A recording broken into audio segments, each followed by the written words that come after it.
In this video, we talk about the common theme between relationships, selling, and dawah.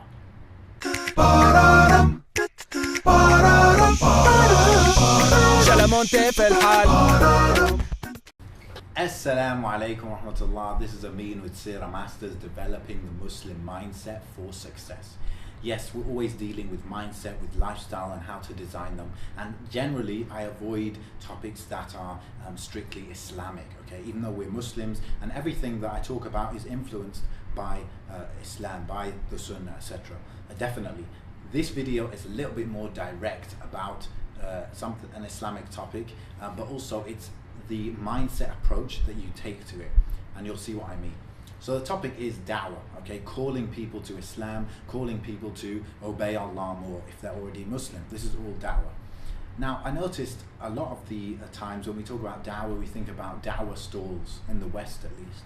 Dawah stalls, which is going up to someone and offering them a leaflet and offering to tell them about Islam, hoping right there and then they'll become Muslim. And this is kind of crazy if you think about it, because it's like going up to someone, if you like, and saying, will you marry me?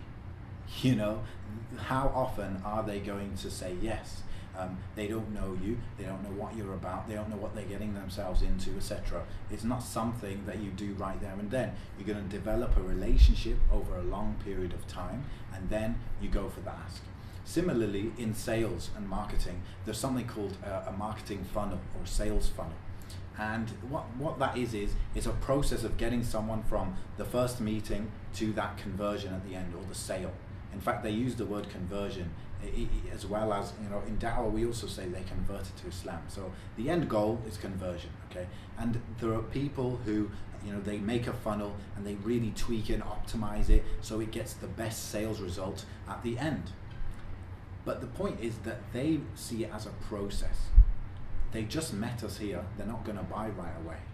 We have to take them on this journey to the end. What if we approach dawah from that perspective, right? And this is what I've got in mind, a dawah funnel, okay? Which would be about 3 stages. The first would be that you meet the person, or you start hanging out with the person more, and you're someone that's actually enjoyable to be with. You've got good manners, you're not uptight, you're interesting, you're fun, you're someone that is enjoyable to be with. That's the first thing. And this could be with a non-Muslim or your Muslim friends who maybe they're not doing certain things, they're not praying, whatever it is. But that's in the initial stage. It's important that you're actually someone who's nice to be around. If you're uptight, if you can't hold yourself back from saying that's haram and this and that in the appropriate times, then no one's gonna want to have that first stage relationship with you. The second part is where you're more open about your Islam, okay? You could say, oh, I don't do that, haram. Or you could mention little reminders here and there, just whenever it naturally, organically comes to your mind. If it doesn't come to mind, then just keep natural, okay? But you're more open about it, you know, you say, oh, I don't do this, or you go and pray, or whatever in front of the people, whatever it is, okay? The third stage is when you're more open about it, you're more direct about it, you're more direct. So you could say, you know, what do you think about this? Or have you thought about becoming Muslim, etc. Or why don't you stop doing that, it's haram? Or you should do this, you know, it's very important to do this. These kind of things, something more direct. The point is though that you kept the relationship good, you didn't go for the conversion right at the beginning, okay? And you develop that relationship. In sales, people say, people like to buy from people they know. And they also say, people like to buy from real people, from human beings, not a faceless company, okay? And same goes with dawah. People are going to listen to you. They're going to value your opinion. They're going to value your values and your lifestyle if you're a nice person, if they know you. If you open up to them, then they will open up to you as well. So this is the mindset that you should have when approaching dawah, that it is a human relationship, and it's not just, you know, a 30-second conversation. It's a process of helping them to slide down that funnel till the end, where inshallah they're going to drop a sin, they're going to surrender to Allah, they're going to start doing something that is fard or whatever it is, okay? But the point is that that relationship should be there so they can reach the end goal easily. And the point is, it's not that you're persuading them, because Allah guides who He wills. But the point is that you're sincere to Allah, because the sincere slave, they don't just think of, how can I get this obligation of da'wah off my back?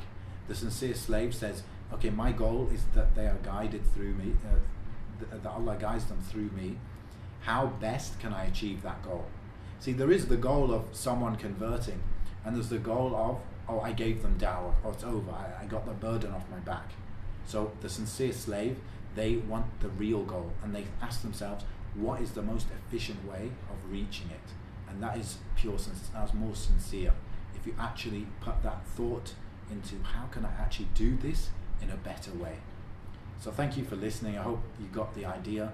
A da'wah funnel, developing a relationship with people, and eventually being more and more open and more direct. Thanks for listening. Assalamu alaikum wa rahmatullah.